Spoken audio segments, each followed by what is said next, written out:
for me, what's so moving about portraiture is that the the the the portraitist's gaze, if you will, is the closest thing to love that you find in the fine arts, because its attention to detail, its need to penetrate, its need to go deep and to expose the nature of the person before you is akin to the level of carefulness that you'd find in a parent taking care of a child.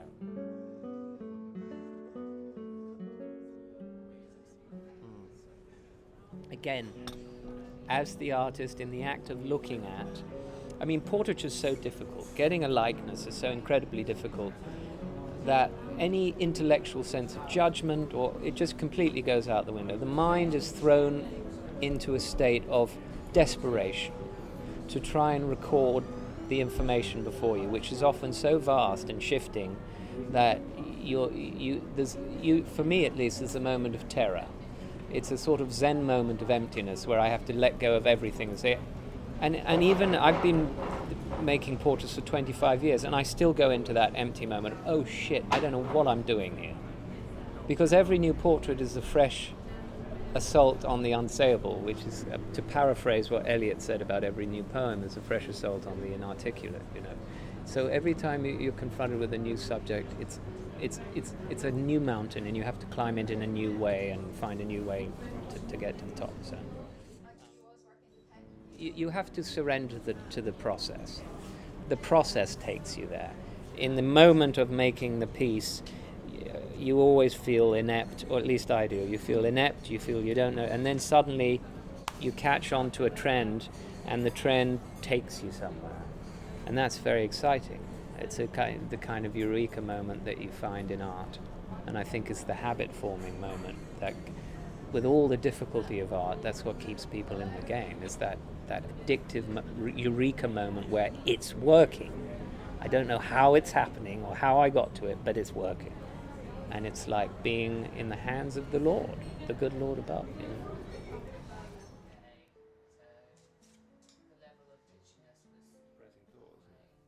I guess so, yeah. But everyone's always looking for the one, aren't they? So I'm not alone. Do you believe in the one? I sort of might do. The worst part of that is that I think I may have had the one, but I dumped him. Really? Why? What were the circumstances? He cheated on me over and over and over. Yeah. So, and there was another boy came along, kind of got into the mix, and it got complicated. So, Yeah. but You are happy in your work. You're happy in yourself. You're a very positive person. Yes, because the way I classified my way of work is, after many years in the sex industry, today I have a conscious of who I am and what I do. And I like it. It's not just about, some girls, they do for the money, because money. But as I tell everyone, doesn't matter what you do because you like it. You're gonna have a pleasure, you enjoy, and money comes. Otherwise, you're gonna start to hate what you do. You have to spend the money. It's like punishing yourself. Yeah. Yeah. Now, you once said to me... Oh, really? No, but they are the people I keep company with. They're lovely people. They're good people. They're interesting. I can have a good conversation with them. Like, a lot of the time with my regular clients, it's not sex. It's going out for dinner, it's traveling together, it's, So what are they, if it's not sex, what are they getting from their transaction with you? We do have sex, obviously, but it's company in another country, I think. the thing is, as well, is that for a year or two after the accident, I had a massive problem with my memory. So not only did I have memory missing from my whole life previous, I also had a very bad short-term memory. Right. So I couldn't remember conversations midway through the conversation, nor sometimes could I remember who I was talking to. Like Right. me and you sitting here, I could be thinking to myself, who's this? What are we doing here? Yeah. Like completely, what's gone.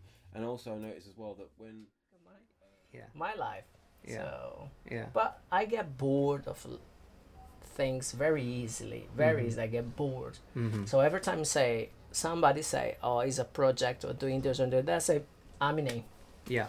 I'm in, because it's just to, exercise my head, my mind. Right. How do you think the painting's going? Do you have any criticisms at the moment, or do you feel? Are you happy with how you were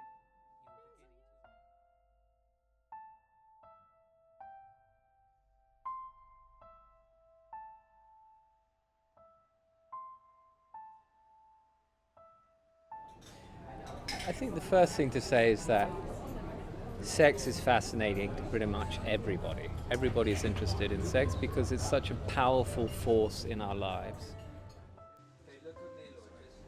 This area for me, this project for me, was a very interesting confluence of the power of desire and of sexuality, and also these notions of how does one value a human life? What sort of value do you put on a human soul? So I thought it was interesting to bring the artist's gaze, in this case the portraitist's gaze, to bear upon people who are often at one remove from so-called ethical, upstanding life, as it were. There's a wall between them and us here. Whenever I do a portrait, I'm trying to find myself in the other. I'm trying to dissolve the veil of difference between us. And so in my sex worker show, I'm not just dissolving a veil, I'm dissolving a carapace, which is a bigger challenge for me. If I can achieve that, if I can achieve an exhibition in which people go in and they really identify with that, then I've done my little bit to advance this overall truth, which is, the world soul in all of us. I mean, I think that's what I'm doing. I'm trying to serve that.